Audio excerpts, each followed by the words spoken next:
नमस्कार दोस्तों, मेरा नाम है आशीष राठौर। शुरू करते हैं आज की वीडियो। आज हम बात करने जा रहे हैं बुलेट ट्रेन के बारे में। बुलेट ट्रेन के लेटेस्ट अपडेट के बारे में आपको मैंने बताया था पिछले 2 महीने पहले। उसमें आपने जाना था कि किस तरीके से बुलेट ट्रेन का प्रोजेक्ट जो है वो इम्प्लीमेंट करा जा रहा है और कितना काम हुआ है। आज मैं बड़ी अपडेट लेकर के आया हूँ, जिसमें हम बात अपडेट पे नहीं करेंगे, हम बात करेंगे एक लीगल प्रोसीडिंग जो चल रही है इस प्रोजेक्ट में, जो कि इस प्रोजेक्ट को थोड़ा सा धीमा कर देगी। बात करते हैं आज गोदरेज ग्रुप वर्सेस NHSRCL, जो कि गवर्नमेंट द्वारा चलाई जा रही कंपनी है, जिसको स्थापित किया गया है इस बुलेट ट्रेन प्रोजेक्ट को बनाने के लिए। तो मुंबई और गुजरात के बीच में 508 किलोमीटर का जो ये बुलेट ट्रेन का प्रोजेक्ट चल रहा है, इसको इम्प्लीमेंट कर रहा है national high speed rail corporation limited NHSRCL, और गुजरात गवर्नमेंट, मुंबई गवर्नमेंट और मिनिस्ट्री ऑफ रेलवे के तहत इसको बनाया गया है। मुंबई में ये प्रोजेक्ट जो है लगभग ज्यादा लंबा नहीं है, ये बांद्रा कुर्ला कॉम्प्लेक्स तक ही जा रहा है। एक बड़ी प्रॉब्लम आ गई मुंबई में लैंड एक्विजिशन को लेकर के, उसके बारे में बात करते हैं कैसे गोदरेज ग्रुप यहाँ पे सामने आया। दोस्तों, गोदरेज ग्रुप जो है वो मुंबई का सबसे बड़ा लैंड ओनर है। इनके पास 3400 एकड़ जमीन है विक्रोली में, मुंबई के,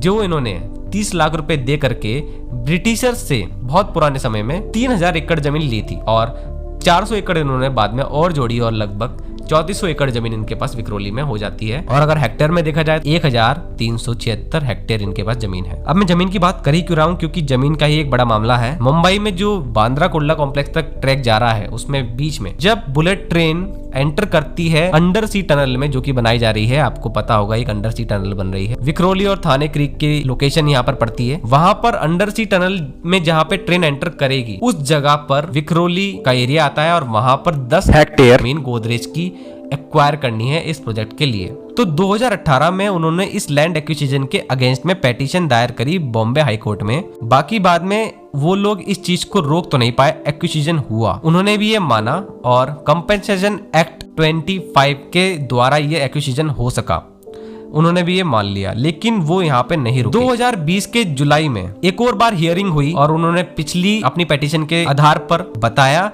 कि ये लैंड एक्विजिशन तो हो गया है, लेकिन वो 264 करोड़ रुपए का जो कंपेंसेशन तय हुआ है, उसके अगेंस्ट अब पेटिशन दायर कर रहे हैं, और हम लोग नहीं चाहते कि गवर्नमेंट हमको इतना पैसा दे। वो कहीं ना कहीं वो नाखुश हैं इस पैसे से, ऐसा कुछ समझ में आया मुझे जहां तक मैंने पढ़ा। और अब इस हियरिंग को 26 महीने गुजर चुके हैं, और 11 अक्टूबर को दोबारा से हियरिंग हुई है। कोर्ट ने ये कहा है कि आप लोगों को आदेश दिया जाता है, उन्होंने मंजूरी दे दी है गोदरेज ग्रुप को कि आप लोग इस कंपेंसेशन के अगेंस्ट में जा सकते हैं। तो अब केस आगे बढ़ेगा कंपेंसेशन के अगेंस्ट में, एक्विजिशन के अगेंस्ट में नहीं हो सकता, वो हो चुका है। दिक्कत ये आ रही है, गवर्नमेंट के पास लैंड तो आ गया, लेकिन लैंड पर इम्प्लीमेंटेशन नहीं हो पा रहा है जल्दी, क्योंकि केस चल रहा है। गवर्नमेंट का क्या कहना है अब आप ये जान लीजिए। गवर्नमेंट का हाई कोर्ट में ये कहना है कि 264 करोड़ देने की उनको परमिशन दी जाए, जिसको देने से रोका जा रहा है।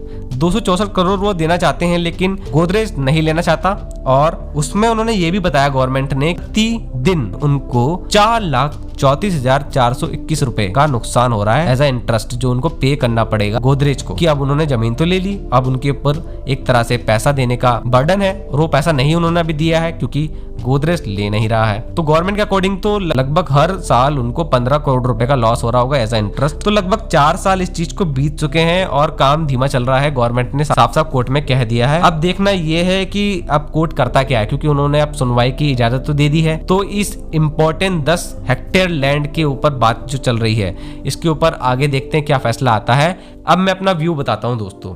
गोदरेज इस केस को एक बिजनेसमैन की तरह ही डील कर रहे हैं। वो इंडिया के लिए प्रोजेक्ट अच्छा है, जरूरी है क्या नहीं, वो सब नहीं देख रहे हैं, ये मेरा मानना है। वो एक इंडस्ट्रियलिस्ट की तरह नहीं सोच रहे हैं। आई थिंक बहुत सारे इंडस्ट्रियलिस्ट इंडिया में ऐसे हैं जो इससे ज्यादा पैसा तो दान भी कर देते हैं। बाकी उनकी जमीन है, उनको अगर सही मुआवजा नहीं मिल रहा है तो वैसा कर सकते हैं, बात उनकी सही है। लेकिन ये सिर्फ छोटे से हिस्से की बात है, 10 हेक्टेयर जमीन की बात है ओनली, मतलब 24 एकड़ की। उनके पास तो 3000 से भी ज्यादा एकड़ की जमीन है विक्रोली में। और एक बात मैं और कहना चाहूंगा, हमारा देश एक डेवलपिंग कंट्री, और बहुत तेजी से इंफ्रास्ट्रक्चर डेवलपमेंट हो रहा है। भूमि विवाद तो आएंगे ही और आते रहते हैं, और DFC का प्रोजेक्ट में कवर करता हूं, मुझे पता है वहां पे भी कितने भूमि विवाद आए हैं और आते रहते हैं। मेरा मानना है कि हमारे कोर्ट, जहां पर पहले से ही क्रिमिनल केसेस और अदर केसेस काफी आ रहे हैं, मैं हाई कोर्ट और सुप्रीम कोर्ट की बात कर रहा हूं, क्योंकि इतने बड़े बड़े केसेस वहीं पे चल रहे होते हैं। पब्लिक इंटरेस्ट को ध्यान में रखते हुए बनाए गए इंफ्रास्ट्रक्चर प्रोजेक्ट में देरी अगर इन केसेस की वजह से हो रही है तो ये गलत है, क्योंकि हमारे कोर्ट में इनको प्रॉपर टाइम नहीं मिल पा रहा है। प्रोजेक्ट जो है वो इंडिया के लिए बहुत जरूरी है, इंडिया के लोगों के लिए जरूरी है। कुछ एक अलग संस्था बनाई जानी चाहिए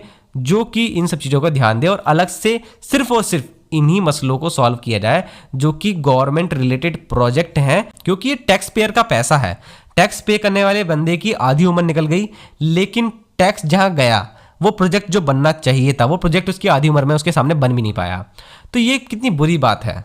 तो कहीं ना कहीं मसलों को एक ही एक साल में फास्ट ट्रैक पे ले जाकर हल करना चाहिए। एक अलग से संस्था होनी चाहिए, अलग से एक कोर्ट होना चाहिए जो कि सिर्फ इंफ्रास्ट्रक्चर के ही मामलों को सुने। सहमत है मेरी बात से? तो कमेंट सेक्शन में बताना। इतना ही, जुड़े रहिएगा मेरे चैनल के साथ में। वंदे मातरम, भारत माता की जय।